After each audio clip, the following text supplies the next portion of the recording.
اللہ تبارک و تعالیٰ قرآن مقدس کے اندر خود فرما رہا ہے کہ اپنی بیوی کے ساتھ میں محبت کا برتاؤ کرو، اچھا سلوک کرو. تو پھر اگر میرا بیٹا اپنی بیوی سے محبت کر رہا ہے، اگر اپنی بیوی کا خیال رکھ رہا ہے، تو مجھے تو اللہ کا شکر ادا کرنا چاہیے کہ میرا بیٹا اللہ کے حکم کے اوپر عمل کر رہا ہے. اور ادھر جب بیٹا ماں سے محبت کرے، ماں کی خاطر داری کرے، تو پھر بیوی کو بھی یہ سوچنا چاہیے کہ اللہ تبارک و تعالیٰ نے جب قرآن مقدس میں یہ ارشاد فرما دیا کہ اپنی ماں کے ساتھ میں اچھا سلوک کرو اور انہیں اف تک نہ کہو، اگر میرا شوہر اپنی ماں کی خدمت کر رہا ہے اور میری ماں کے لیے ہر طرح کی قربانی دے رہا ہے، تو یہ تو اللہ کا شکر ہے کہ اللہ تبارک و تعالیٰ نے میرے شوہر کو اپنے حکم کے اوپر عمل کرنے کی توفیق عطا فرمائی. لیکن یہاں پہ جو ہے وہ معاملہ بڑا عجیب و غریب ہو جاتا ہے کہ اگر شوہر بیوی کی کچھ باتوں کی طرف دھیان دیتا ہے تو ماں کہتی ہے بیٹا میرے ہاتھوں سے نکل گیا.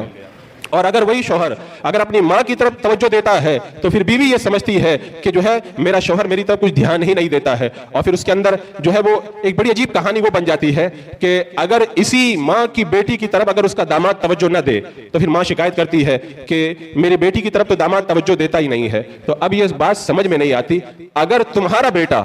اگر اپنی بیوی کی طرف توجہ دے تو تمہیں شکایت ہوتی ہے کہ میرا بیٹا میرے ہاتھوں سے نکل گیا، اور اگر تمہارا داماد اگر تمہاری بیٹی کی طرف توجہ نہ دے تب تم شکوہ کرتی ہو کہ میرا داماد میری بیٹی کی طرف توجہ کیوں نہیں دیتا ہے. یہ اگر عورت کے اندر عقل ہوتی تو اس بات پہ غور کرتی تو اس کو سمجھ میں آ جاتا جس طرح میں یہ چاہتی ہوں کہ میرا داماد میری بیٹی کا خیال رکھے، اسی طرح مجھے یہ بھی تو سمجھنا چاہیے کہ میرا بیٹا بھی اپنی بیوی کا خیال رکھے.